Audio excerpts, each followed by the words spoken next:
bienvenue sur Univers Nature et sa richesse.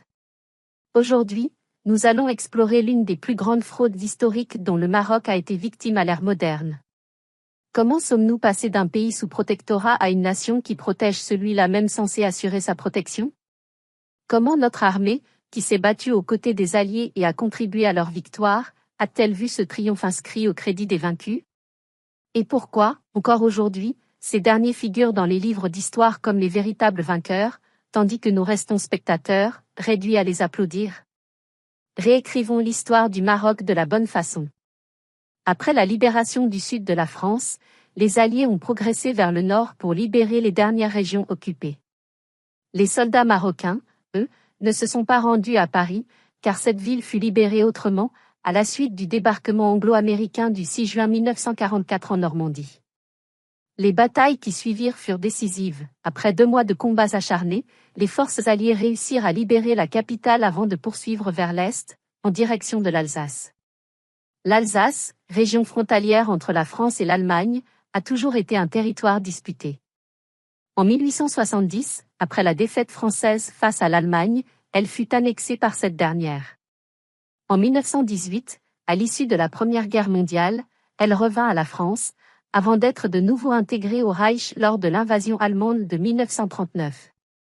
Ce territoire, d'une grande beauté, porte encore aujourd'hui les traces de cette histoire tourmentée. Noms de villes, de villages et même de familles sont d'origine allemande, bien que les habitants parlent français. Les combats pour la libération de l'Alsace furent particulièrement grossiers. Les troupes françaises et marocaines y furent stationnées et affrontèrent des défenses allemandes bien retranchées. Aujourd'hui encore, dans plusieurs villages de Lorraine, des monuments rendent hommage au courage des soldats marocains ayant participé à la libération de la France. Après la libération de l'Alsace, les Alliés savaient que la guerre ne prendrait fin qu'avec la chute de Berlin. Les troupes marocaines, aux côtés des forces alliées, poursuivent donc leur avancée vers l'Allemagne. À cette époque, pénétrer en territoire allemand signifiait affronter une résistance féroce. L'armée allemande, prise en étau entre les Alliés à l'ouest et l'armée rouge à l'est, luttait désespérément. Finalement, Berlin tombe sous la double pression des forces soviétiques et alliées, ce qui marque la fin du conflit en Europe. Le 30 avril 1945, Hitler se suicida, laissant derrière lui une Allemagne vaincue. Quelques jours plus tard, la reddition officielle du Troisième Reich fut signée, mettant un terme à la Seconde Guerre mondiale sur le continent européen. Mais revenons à notre sujet, que s'est-il passé ensuite pour le Maroc? En 1945, l'Europe était ravagée. La France, en particulier, était exsangue, sans gouvernement stable, avec des villes détruites et une population livrée à elle-même, peinant à trouver de quoi se nourrir. C'est dans ce contexte que Mohamed V fut invité en France pour une réception officielle.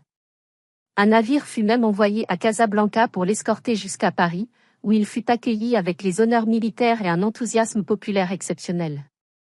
Toute la France scandait « Vive le roi ! Vive le Maroc ! Vive Mohamed V !» Le premier geste du sultan, fidèle à sa foi, fut de se rendre à la mosquée de Paris pour prier.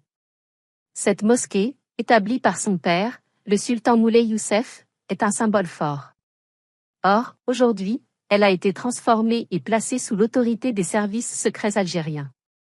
Même son entrée, autrefois marquée du nom de Mohamed V, a été rebaptisée. Comment un édifice marocain est-il devenu algérien? Poursuivant son périple, Mohamed V visita Strasbourg et l'ancienne frontière franco-allemande.